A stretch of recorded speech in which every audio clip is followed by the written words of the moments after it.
These are fights to make after UFC Macau, Yan versus Figueredo. We got some winners, some losers. We're gonna go through each box, reveal their next opponent on each screen, and talk about why I picked each opponent for each of these opponents. So let's go. Starting with the winner of the main event, we got Peter Yan, my boy. Domination looked better than ever, and yeah, there's not really much to say about this one. Domination. I think we give him that Sean O'Malley rematch. We do him versus Sean O'Malley 5 rounds.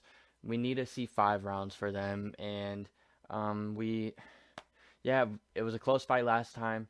Everybody, including me, thought that Peter Yan won, uh, and they gave it to Sean. So it's time to right that wrong. Let Peter Yan and O'Malley run it back at a UFC pay-per-view, maybe a UFC fight night, but for sure they need 5 rounds to do it. They both need a 5 rounder to build up Yan, slow starting shit, and yeah, I just think it would be a clean fight for 5 rounds, and um, yeah, it's just a fight that makes sense. So yeah, Yan versus O'Malley, maybe in uh,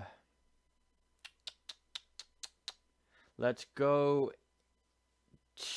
June, I guess, because O'Malley said he is gonna be out for a good minute due to his surgery and taking a break. So yeah, maybe Peter Yan versus Sean O'Malley, May or June-ish, around that time. Next up, we got Davidson Figueredo. Lost that main event to Yan. Had some moments in the fight, and yeah, that was about it from him. I mean, not much coming from him, and bounce back fight. I think he should go against Henry Cejudo. I got him going against Henry Cejudo. I say fight night main event, and maybe this is a big reach. I don't know if we got a UFC main event for this fight night already, but if we do not, let's do Davidson Figueiredo versus Henry Cejudo at UFC Seattle in February 22nd. I'm pretty sure. Let's do them as a main event. I think it's a good matchup. I think it makes sense. Henry Cejudo is number 7, coming off a 2-loss streak. Davidson Figueiredo is coming off of a loss from Yan, and yeah, it just makes a lot of sense, and I think that's the fight to make, personally. So yeah, Figueiredo, Henry Cejudo, uh, 5 round fight, UFC Seattle, and that's really much all I got to say about that. Let's get into the co-main. Co-main event winner. We got Yan Xiaonan. Looked pretty great against Tabitha Ricci, but that's not very hard to do, considering Tabitha Ricci is probably only getting these fights because her boyfriend is who he is, and her looks. So let's just be honest here. Um, yeah, I think Yan Xiaonan does not deserve the title shot just yet. Um, I I personally say do Zhang Wei Li versus oh my bad, versus Verna Jandiroba at in maybe April-ish, March. Do them. And in the meantime, for the number one contender spot, for the winner of Wei Li versus Jandiroba, we do Yan Xiaonan versus Ta fuck, what's her name? Suarez. Tatiana Suarez, I think that's her first name. I forgot her first name, but Suarez. We're gonna go Suarez versus Xiaonan. Maybe the undercard of that fight that Zhang Weili versus Jandiroba is on. So yeah, Yan Xiaonan versus Tatiana Suarez, Marchish, on the undercard of Zhang Weili versus Varna Jandiroba. That's the fight to make. Let's make it happen, UFC. And yeah, next fight we got the winner of the featured fight, Muslim Salikov, with a nasty, vicious KO over Song Kanan, and with a spinning wheel kick. It was a great performance. He showed that he's still fast and still game at the age of 40. So, you know, I I did talk about this on my live stream. Him versus Wonderboy would be a fun fight, but let's be real here. I don't think he deserves that top 15 opponent. I think the fight that makes sense is Muslim Salikov versus Carlos Leal.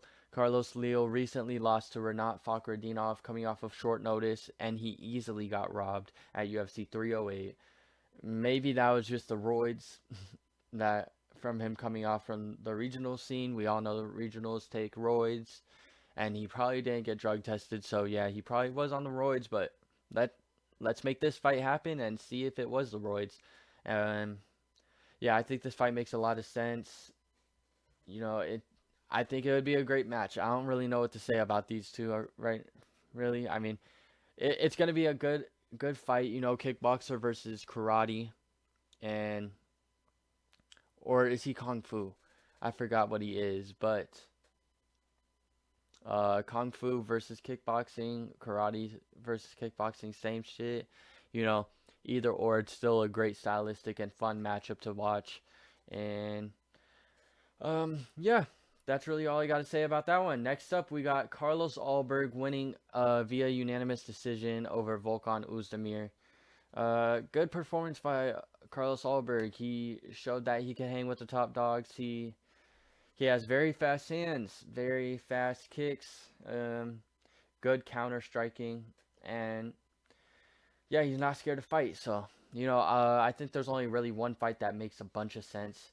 Put some of the two most technical guys in the light heavyweight division against each other. Probably Alberg's gonna be number 8, number 9 ranked after by Tuesday.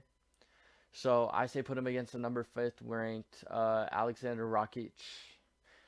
Good stylistic fight and good for the rankings. Number 8/9 versus number 5. Rakic is coming off of a 3-5 losing streak. Alberg is coming on a win streak. So one's got to fight. So number 5's got to fight down. Obviously, Alberg's got to fight up. Makes perfect sense. Stylistically, it's two good kickboxers. I'm pretty sure they are both well-rounded, and yeah, not much to say about that one either. I mean, it's just a great fight stylistically. It's going to be fun to watch, interesting to watch. See if Alberg can hang with the top 5 guys and see if he's ready to be pushed into the title picture. And yeah, I'd like to see this. To be honest, it's probably going to be unlikely, but I would like to see this on UFC 312 in February. But who knows? It might happen, might not. But yeah. Next up, we got the loser um, of that fight versus Carlos Alberg. He lost, obviously, via unanimous decision. Um, yeah, I mean, I know I might get some hate on this fight, but I don't know. I think this fight will be a fun fight, and yeah, I just don't see anybody else in the top 15 that deserves a Volkan Oezdemir as much as this guy, Zhang Mingyang. Zhang Mingyang won the fight before his fight on the main card of last night, UFC Macau, and he got a first round knockout over Ozzy Diaz. He looked great. He's 2-0 in the UFC, 2 knockouts.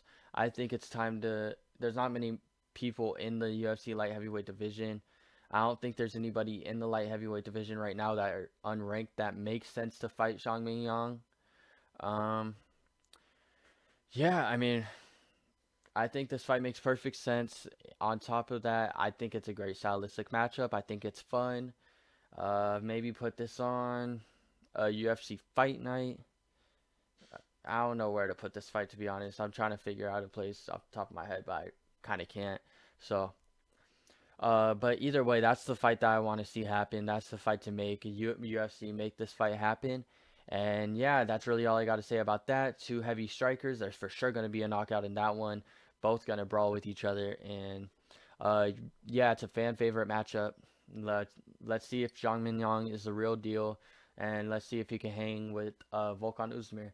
Next up, we got Wang Kong. Wang Kong. Same one of the fucking names.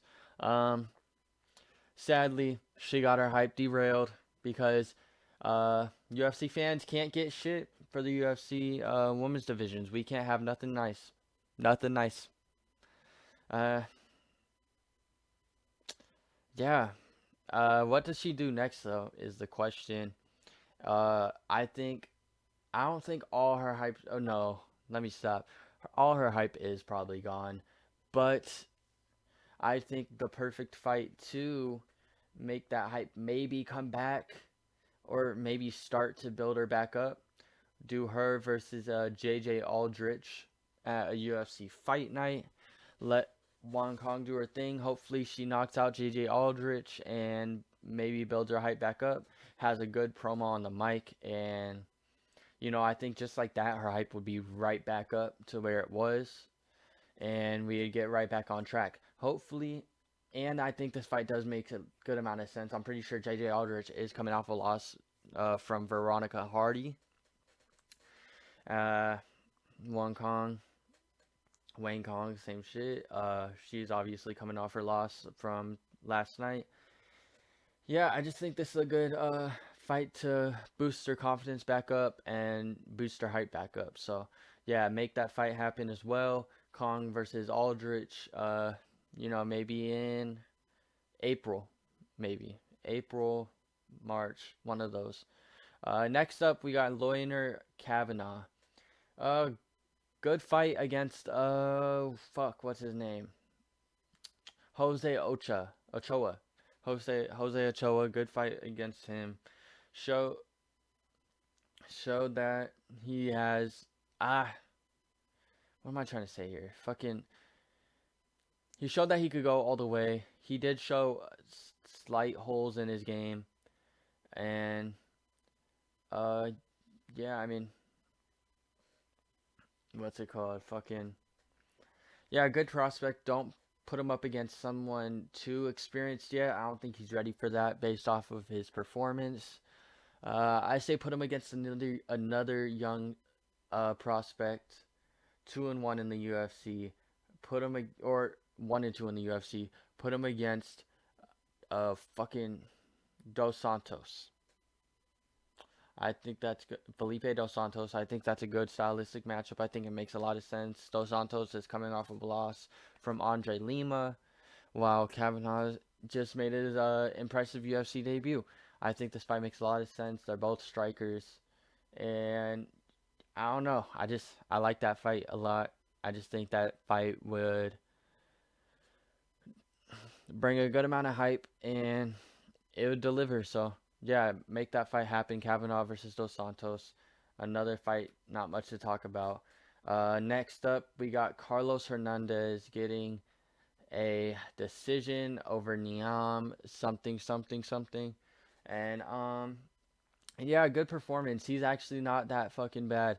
His record, I'm pretty sure, is now 10-4. He's Yeah, he has really clean grappling. Maybe his striking could use a little bit of work, but his grappling is really clean.